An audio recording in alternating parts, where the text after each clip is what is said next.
when I was pregnant with my second child, would be my second son, I was considered high risk because I had had some issues in the past. So I had a C-section with my first son. And when I went to the high risk doctor for my second son, and they ran all the tests, he said that your child most likely has Down syndrome.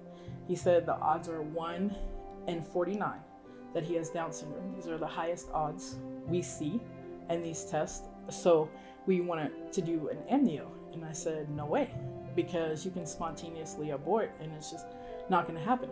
So as time went on, he kept having the nurse call me at home saying, you know, you're this many weeks and you're this close to the legal cutoff to have an abortion. And finally, after like the third or fourth call, I said, stop calling me. I'm not going to kill my baby. It doesn't matter what the condition may be. I'm not killing my baby. So they finally stopped calling me and the pregnancy went on. And one day at church, one of our pastors, he said, Gretchen, where are you?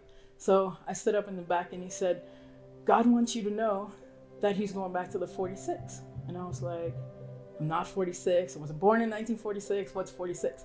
And then he continued speaking a little bit and he said, God is taking those two 23s and he's making that perfect 46. And then it dawned on me, because if you have Down syndrome, you have an extra 21st chromosome. So you would have 47.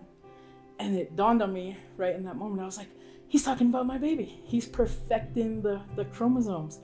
And so as time went on, you know, and I took that word and I held on to it. And as time went on, the day I gave birth to him, I had a C-section and I had to be put to sleep. So I remember when I woke up in the operating room and the first nurse walked past me and I said, does my baby have Down syndrome? And she said, no.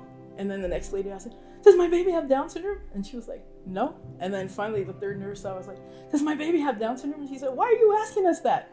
And I said, because the doctor told me he does. And she said, your baby's perfect. And he's 11 years old now and he is perfect.